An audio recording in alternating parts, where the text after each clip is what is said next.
Welcome to episode 79. The Knights are drawing in what I played in October 2022.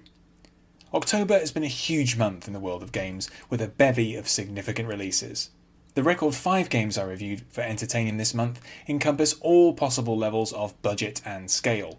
At the indie end of the spectrum, I covered Dome Keeper and the superb retro-style shooter Cultic, which recaptures the grisly glory of blood. At the mega-budget tentpole release side of things, I reviewed the troubled open-world superheroism of Gotham Knights and the solid-as-ever gunplay of Call of Duty Modern Warfare 2. In between these two extremes, I also played action RPG Asterigos Curse of the Stars, which is what some would term a AA game. For some reason, almost every big outlet declined to evaluate this intriguing Taiwanese Souls-like, so I was glad to give it some degree of exposure. Finally, I found time for just a couple of older games during October. I jumped on the bandwagon of Metal Gear Rising Revengeance, which is almost 10 years old but became very high profile in 2022 because of memes, or what the game itself calls the DNA of the soul. I also had a great time with the single player campaign of Titanfall 2, which has also won itself cult status due to the quality of its innovative level design.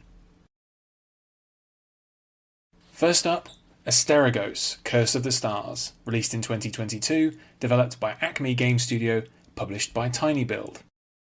There's a good chance you haven't heard of this one, and that would be understandable. For reasons I can't explain, almost none of the big gaming sites and channels have reviewed Asterigos. Even IGN, which previewed the game not once but twice, have neglected to cover the finished version. It's a genuinely odd lapse, but I'm glad I had the chance to review this action RPG for Entertainium. Now, I haven't played any of the Dark Souls games, but I know enough to realise that Asterigos is very heavily inspired by them. Developed in Taiwan, this is a much brighter and friendlier take on that concept. Combat and progression is much less punishing, although certainly no cakewalk, and the atmosphere is nothing like as ominous. The game is set in a very attractive world inspired by Greek and Roman mythology, and puts players in the role of plucky young warrior Hilda. While I found the story to be thoroughly underwhelming and indifferently delivered, Asterigos gets a lot right. In fact, it's one of the better games I've played this year, and a fine debut for Acme Game Studio. I just hope it manages to cut through, having been released in such a busy month, and with so little fanfare. Next up, Dome Keeper, released in 2022, developed by Bipin Bits, and published by Raw Fury. Produced by a Dresden-based couple who make up the developer Bipin Bits, you could say that Dome Keeper is a literal labour of love. This new indie game essentially combines the side-on mining of SteamWorld Dig with the static defence combat of the 1980 arcade classic Missile Command. It's published by Raw Fury, who reported that it made back its costs on day one, and has netted over $1 million in sales since then. When you put it that way, it probably didn't matter too much what I thought of it, but I reviewed it for Entertainium anyway. Those comparisons don't immediately make sense, but Dome Keeper is a clever, if slight, fusion of the two gameplay styles. The downside is that there isn't really much to the game. It's a plotless roguelike, and it doesn't take too many runs to see most or all of what the game has to offer. It's for that reason that I mainly recommend it as a breezy, lunch break kind of experience. In terms of what I played so far this year, I'd file this alongside Biota, another fun but slight 2D indie game that I tackled back in April. Thirdly, Gotham Knights, released in 2022, developed by WB Games Montreal, published by Warner Bros. Interactive Entertainment. Batman is dead. 3 simple words, but a bold premise for this new game which picks up the legacy of the much-loved Arkham series. WB Games Montreal made the underrated 2013 prequel Origins, but have had a harder road this time around. Gotham Knights has been one of the most talked about games of 2022, and not always in a good way. Recently, the cancellation of the last generation console versions and disappointing technical performance across the board have caused some headaches for the devs. Reviews too have been mixed, leading some to proclaim that Batman games are dead too. To be sure, Gotham Knights is in some ways a confused game. It's bloated with a number of largely useless systems, which strongly imply that it was originally intended to be a live service game. The performance is indeed less than ideal, even on a formidable PC. All the same though, I've largely enjoyed my time patrolling Gotham City with Batman protégés Robin, Nightwing, Red Hood and Batgirl. They all play quite differently, and their distinct personalities are handled well by the game's likeable writing and story. And while this take on Gotham is unlike what we've seen before in the Arkham games, it has a beauty and intrigue all of its own. It's difficult to recommend at full price, but there's a lot to like in Gotham Knights, especially if WB Games Montreal can improve performance through upcoming patches. Next up, Titanfall 2 from 2016, developed by Respawn Entertainment, published by Electronic Arts. 6 years ago, reviewers and critics alike were bowled over by the single-player campaign for Titanfall 2. It was quite surprising that the game even had a campaign, let alone an excellent one. The original Titanfall was purely online and a moderate success. For the sequel, a single-player story was conceived of as a way to draw in new players. This plan didn't work too well, and the second game too struggled to find a mass audience. Instead, it's the campaign which has left a legacy, and is the reason why Titanfall 2 is something of a cult game now. Well, I'm on board. While it lasts only around 6 hours, the story mode of Titanfall 2 is tremendous, an absolute thrill from minute one and something I wish I played sooner. The sci-fi story is fairly generic hokum, the main character is a complete zero, and the graphics have dated a little, but gameplay is king, and here Respawn Entertainment knocked it out of the park. Missions switch smoothly back and forth between blistering on-foot shootouts and blood and thunder mech battles, and each is totally satisfying. The level design is uniformly superb, and the widely acclaimed chapter Effect and Cause is far from the only highlight. Just recently, IGN did an interesting analysis of the chapter The Abyss with designer David Shaver. Respawn founders Jason West and Vince Zampella splintered off from Infinity Ward, so it makes sense that there's a lot of Call of Duty DNA in Titanfall 2. Crucially, the game preserves all the best parts of that formula: the cinematic moments, careful scripting, and crisp gunplay.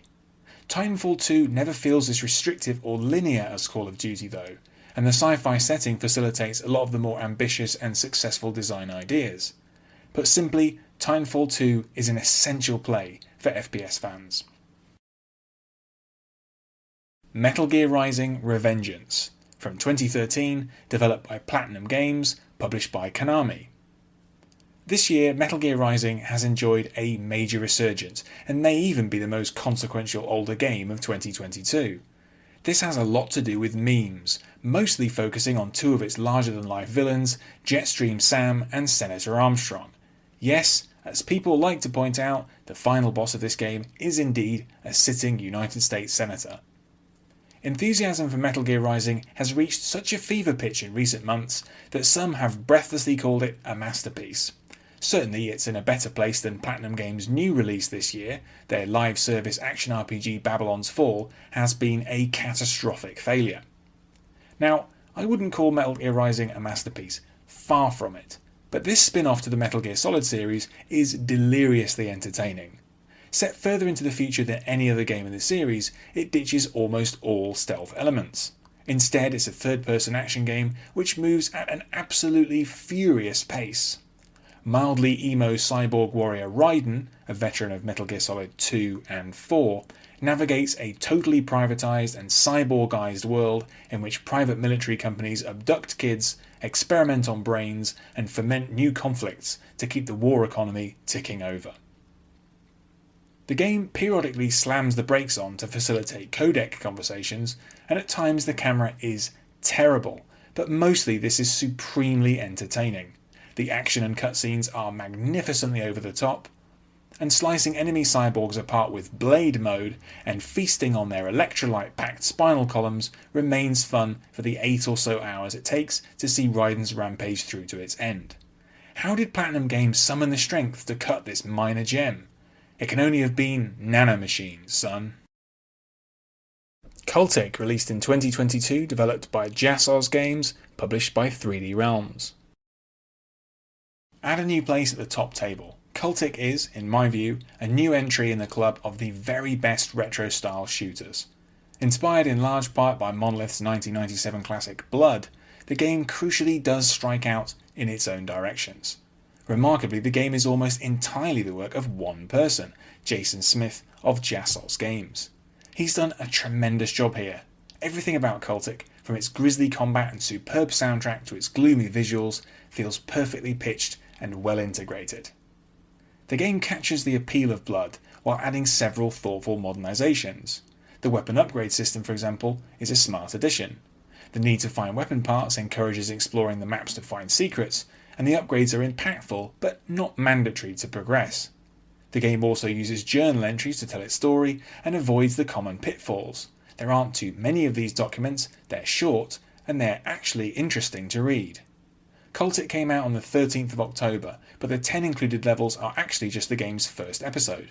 It's exciting to think that we can expect more of this fantastic retro shooter in due course.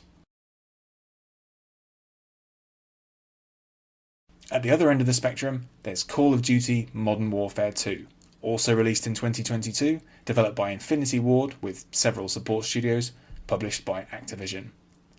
Before reviewing Vanguard in 2021, I hadn't played a Call of Duty game for 14 years. This year I've been back in action as the Entertainium War correspondent, tackling the single and multiplayer portions of Modern Warfare 2. It's a juggernaut. As usual, Activision's many studios, led by Infinity Ward, have had an immense budget to spend, and it shows. This game is both huge and technically impressive, albeit in a way that can be easy to ignore because it's just another Call of Duty. Honestly, I thoroughly enjoyed my time with the game. The campaign is as brief as ever and almost as restrictive, but it's genuinely spectacular to play and has some surprisingly compelling characters. I have a real soft spot for Mexican Special Forces Colonel Alejandro Vargas and his loyal subordinate Rodolfo Parra, who really lift the campaign whenever they're on screen. The multiplayer is also wonderfully slick, with a plethora of modes sure to fit any taste. I'd love to see a Call of Duty game which gives players some more freedom in its campaign, but Modern Warfare 2 is difficult to fault. Soon it will get even bigger with the addition of the free-to-play Warzone 2.0. Even if there's no game in 2023, as we're led to believe, the Call of Duty war machine isn't running out of juice anytime soon.